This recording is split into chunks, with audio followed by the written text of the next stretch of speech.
Hello and welcome back, everyone. Welcome back to Olympia Dynasty. We were following up the really good Kansas win. I mean, really good in that it showed a lot of grit to win that game, but disappointing in how the defense was and how inconsistent the offense could be at times. But following up with the win is always good. Now we take on winless West Virginia, a game that we are expected to win by double digits, so it would be very disappointing if we don't play up to that standard. Of course, we will see with this team. You never know. One week they might blow you out. One week they might be fighting for their life. Taking a look at the injuries, I mean, we're getting closer and closer to having key players return, but, you know, still major injuries that pretty much will have the players out for the season. Dunmore is pretty much, I mean, from what I've heard, surgery has gone well.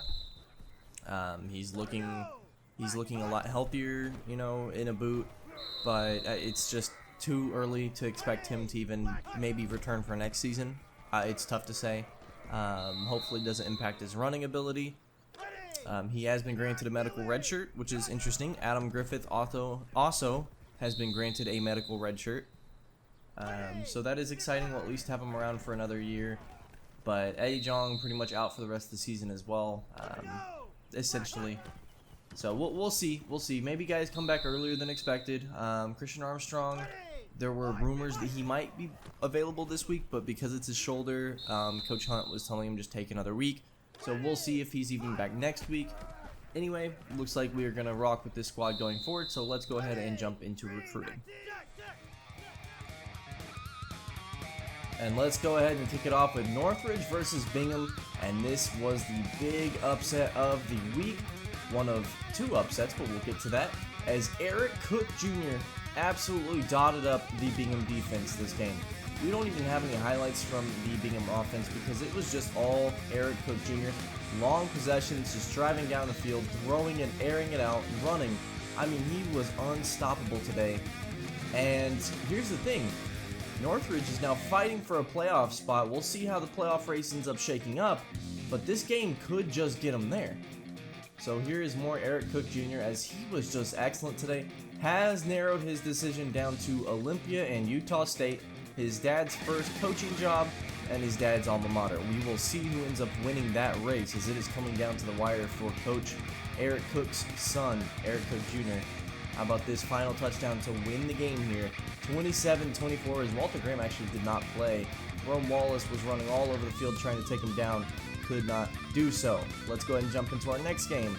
Highland versus Herriman, and Highland's defense came to play. Clint Smith was a superstar in this game. Razzie Scott Royal was pretty good himself. Here is some really good running from Emmett Cole, though. One of the few bright spots for this Herriman offense today, as here is one of the best runs I've seen all season. Breaks a tackle and then hits the Jets. Emmett Cole is gone to the house. Touchdown. Of course, it didn't matter. Clint Smith was just all over. Sack, tackle for loss, sack. And then Razzie Scott Royal was locking down the deep ball. Valentino Martinez just couldn't get anything going. Here's another sack. And then Valentino Martinez trying to make the heroic play. Nope. Broken up by Razzie Scott Royal. 13-7 your final score. Justin Bright of note did not play. Joel Fitch committed to Oklahoma, and Valentino Martinez committed to Miami. So those are two of our first official commits in the state of Utah. Here is the final playoff standings, and we will see that puts the playoff bracket like so. Lone Peak and Bingham 1 and 2 with the bye, and then Herriman, West Jordan, Pineview, and Highland for 3 through 6. So that does it for recruiting for us. We will get to watch those first two playoff games next week in our preview game. Or actually, it's going to be week 10 in our preview game. They get a week off after the regular season before they start playoffs. And then from there, it'll be 3 straight weeks of watching playoff highlights. And we will watch the entire state championship game, whoever it may be. So just looking at some things here.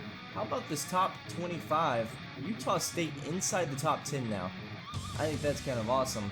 Of course, we are trying to give chase here. We're trying to track them down. We're at 21. Should we win out, we will still be in command of our own destiny. We can still go to the Big 12 championship. Utah State is not officially in the clear just yet, but it's going to take a really good finish for this team. We're going to have to beat a really good Utah State team, and who knows, BYU, who's 1-4, who has only won one game, being her Big 12 game, might actually have turned their season around by the time we face them as well. Of course, we can't forget last year. Looks like Lawrence Wheeler is the #1 Heisman favorite currently out of Texas. So, interesting to see if a running back can actually win the Heisman this year. Been a while since that's been done. And then, of course, as usual, no players of the week in the Big 12, but Utah State's got a player of the week, it seems. And let's go ahead and look ahead to the West Virginia game now, as this is a game that we should be expected to win by a lot here. West Virginia is not good. They have had a bad year, and they've looked worse doing so. But this Olympia team, you can't trust them. Of course, our 2 losses were reasonable losses, I think. UCF has now looked like a decent loss in retrospect. But you just gotta hope that this team can actually pull through and play the way they're supposed to. Even with the injuries we've got, we should still be playing better. Just taking a look at a few more things here. And of note, Utah State has jumped up to 5th. A big win over K-State, and now Utah State's a top 5 team in the nation going into this week here. Week 9. I didn't expect this. Utah State has a chance to go to the national championship here. Of course, again, they've got to get through us first. They've got to get through BYU. We'll make sure that doesn't happen, as UCF also continues to win, making our loss look better and better. Lance Wheeler still sitting atop the Heisman standings here in Week 9. And then going forward, players of the week, let's just see, did Utah State get any players again?